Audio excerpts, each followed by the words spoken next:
Good morning. I hope you all are doing well. I've missed seeing our Sunday school class. I've missed seeing our church.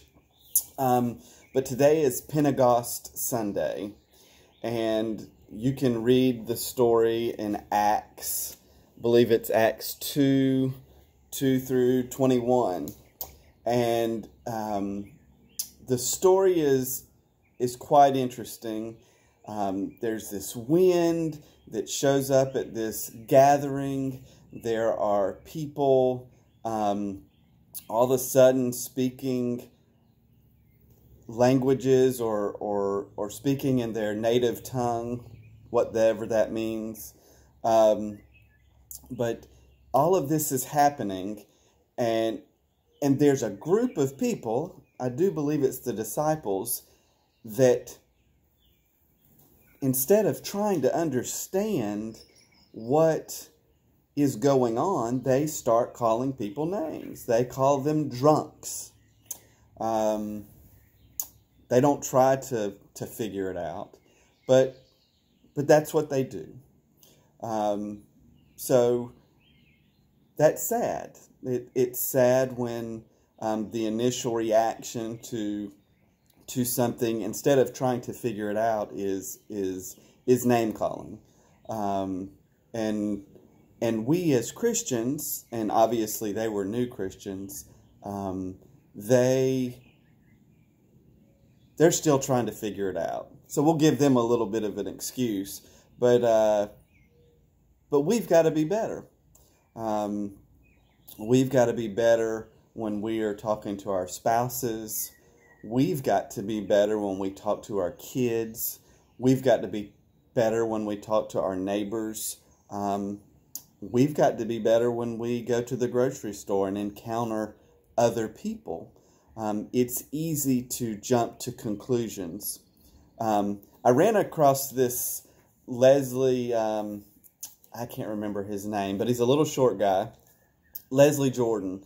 And he's done some crazy not TikToks, but Instagram videos over the last several months during this corona outbreak. But he's quite funny. And he shared this book called The Serious Goose. And he read it. And when he read it, I fell in love with it. And I told Gretchen, I said, Gretchen, I want that book next year. I want to read that in your classroom. It's such a good book. This book was me. The Serious Goose. Serious Goose, Brandon Zock. Serious Goose, Brandon Zock. Brandon Zock, Serious Goose. This one and the same back in 2000, the 90s. I was the Serious Goose. But I want to share this story with you because I think the disciples are the Serious Goose. I truly do. And so I want to read this book to you. And maybe, just maybe, instead of acting like the disciples, we will try to figure out things. But The Serious Goose by Jimmy Kimmel. The Serious Goose. This is a serious goose. There is nothing silly about this goose. Do not even try to be silly around this goose. Serious goose. This goose will not smile at all. Not even if you put a chicken on her head. Nothing.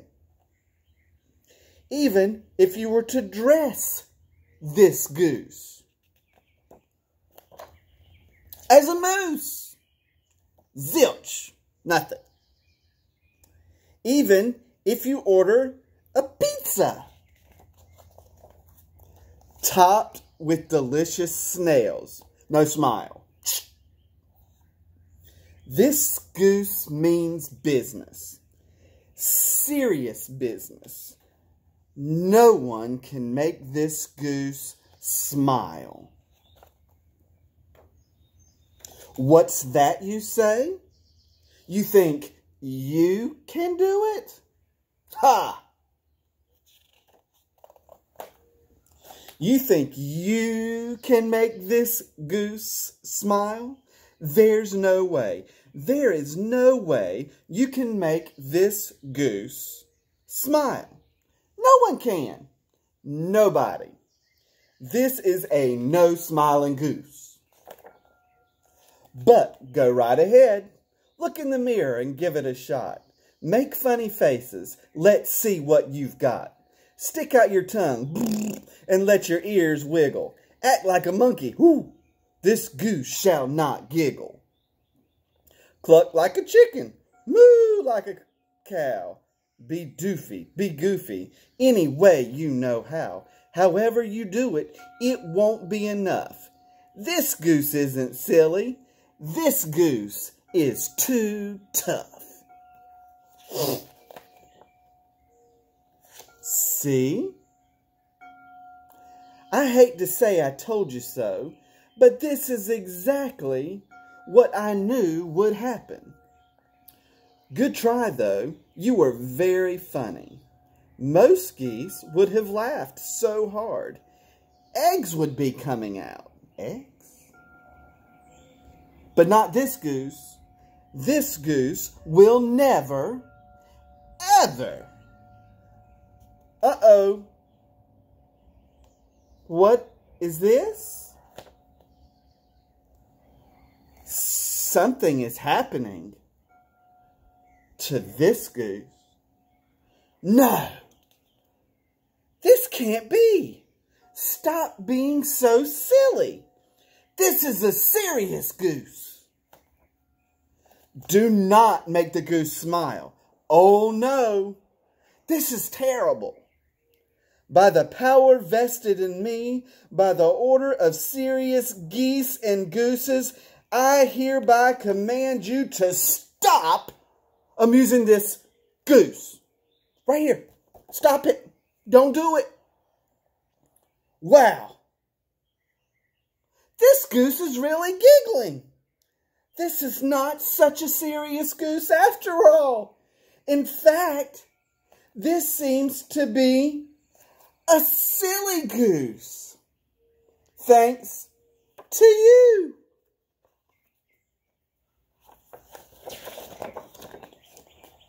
You are a silly kid. Woo-hoo. You'll be hearing from our attorneys. This is just the best book ever. And I think what it says to me is that we, as Christians,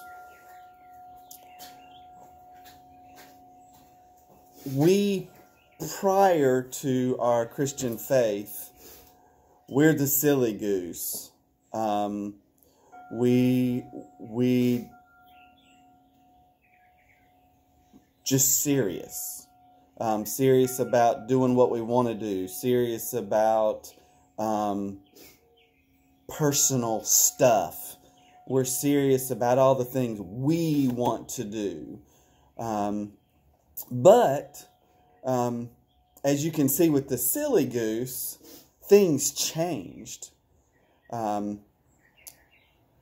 was a change in the goose, and the goose smiled. That's what God does for us. God brought the winds to that dinner or breakfast, 9 in the morning. And he brought change. The people had a change.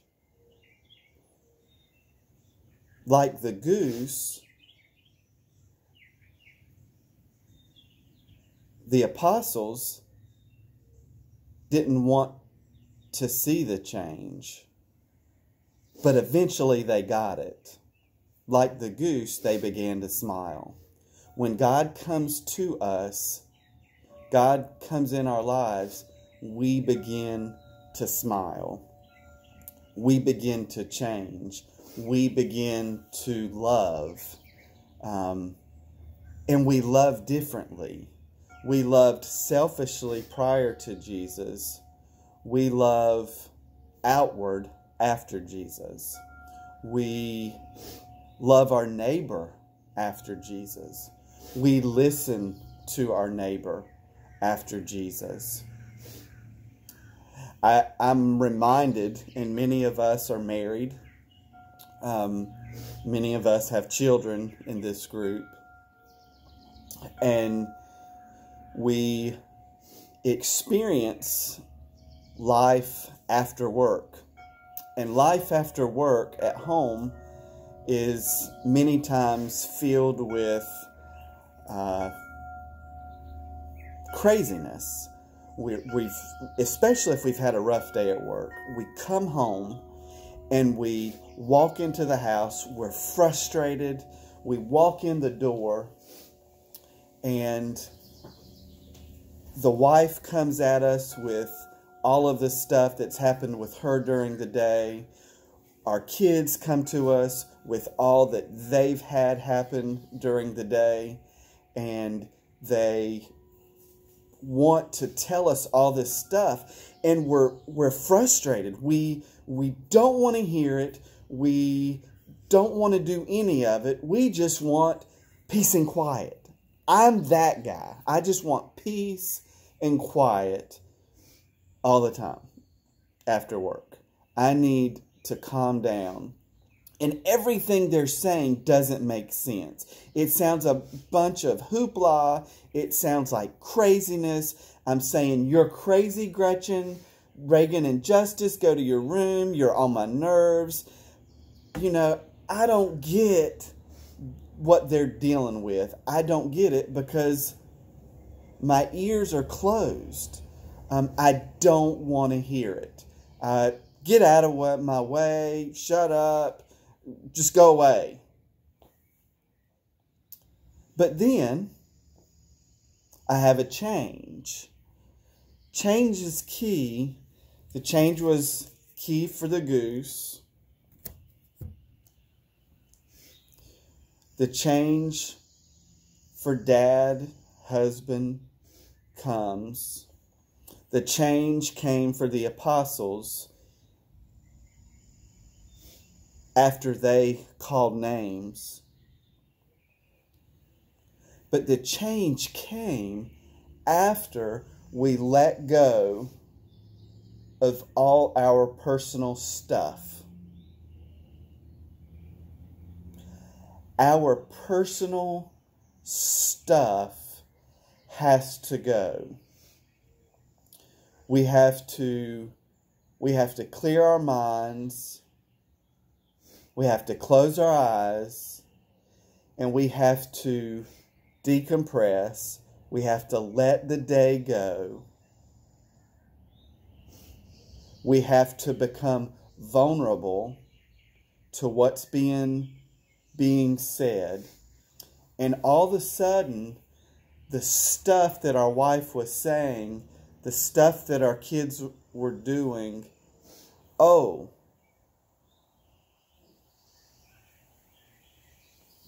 you got in a car accident today. Oh, you about got in a fight today.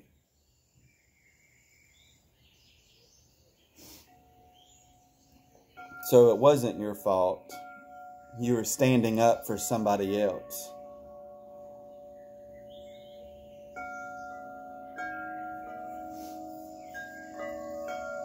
We hear things differently when we listen, and our personal lives don't intersect with it. There is a lot going on in this world today. I can't begin to understand it. The looting, the theft, the building destruction, I don't get it. But there's something I do get. I do get that our fellow brothers and sisters, many, are being pulled over because they're black. Their cases are being pushed to the side in the court systems because people in the courts are not listening to them. People go to jail for extended periods of time, whereas other races don't. We, as a people, we as Christians in Ahoskie, we as Christians in Murfreesboro, we have a duty to listen to our neighbors. We have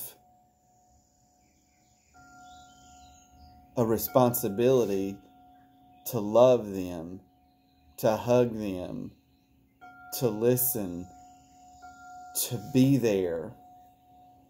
Many of us will never know what it's like to be a black male in this world. I sit with college students many times during a semester. I'm finishing up my 14th year at Chowan, and the stories I've heard will make you cringe. This is real. There are communities that hurt daily because of what goes on, the hate, the racial overtones. It's real, folks. And we as Christians have a responsibility to be better, to teach our kids to be better. Last night, my daughter came to me and Gretchen's bedroom crying. She had been invited to a group Snapchat, and the kids that were in this group Snapchat were being so mean and saying horrible things about African Americans. Reagan blocked them on Snapchat and unfriended them. But instead of those kids trying to listen to what their friends were going through, they just threw up, well, it wasn't this, it wasn't that, blah, blah, blah, blah. You know, that's exactly what I do when I come home from work frustrated. When I don't understand something, when I'm frustrated, when I'm tired, when I don't care, I say things that don't make sense. I don't listen. Like the apostles, oh, they're just drunk. That's not God. There are people doing bad things. Let's just take that off the table. But when we dig deep, when we take our personal selves out of it, we find that there's stuff and it's real. I pray that we, the Sunday school class of First Baptist Church Ahoskie, in our communities, we will be safe places for our African American friends, our Mexican friends, our Hispanic friends, our Asian American friends, that when there is hate, when there are mean things said about people, that we will stand up and say no, that that's not acceptable. When we see our brothers and sisters being treated badly, that we will go and stand beside them, wrap our arms around them. We're not going to agree with everything. That's not the point. The point is we show love. That's what we're called to do every single day, is to show love, not to call names, not to be a silly goose who can't be moved. We are called to love people. We are called to love those that are hungry. We are called to love those that are oppressed. We are called to love each other. And I pray that you today will hear this lesson where the apostles called people drunks. They didn't give those folks the time of day. They called them drunks. Listen and love and hug. Well, we can't hug. It's COVID-19. But reading this story today, I hope you see where we need to do less talking and more listening.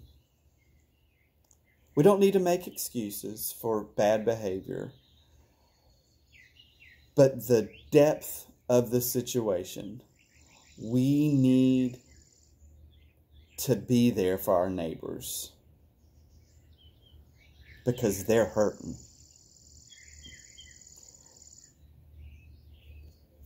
They're hurting. Oh God, I have no idea what it's like to be oppressed. I have the ability to walk down the street and not have to be worried about someone calling 911 on me. I have the ability to walk through a store without someone being in fear and clutching their purse or looking over their shoulder. I have the ability to drive down the road and not have to worry about being pulled over and searched and all of those things. I don't know what that's like, God. But God, I pray that we will be examples of your love, and we will be good neighbors, and we will listen to those stories, and we will have empathy, God, for our neighbors. This doesn't make sense. The looting, the trashing of buildings. But God, you are not surprised. You are not surprised by any of this activity. And God, though we are, we know that you're in control. Help us to love. Help us to serve. Help us to be you in this crappy COVID-19 racially covered world. Let us be shining lights from First Baptist Church of Ahoskie. Let us love. Let us not be name callers. Let's teach our children how to love, God. Help us. Show us. Reveal it to us in our dark, cold hearts. Thank you, God. Thank you for your love. Guys, I hope you are all doing well. This is crazy. It's crazy times. And I can't wait to get back to some sort of normal. I miss you. Hope you're doing well. Be good, keep the faith, and be good people. And remember, be a smiley goose. Don't be a serious goose. Don't be a mean goose. Be a happy goose. See ya.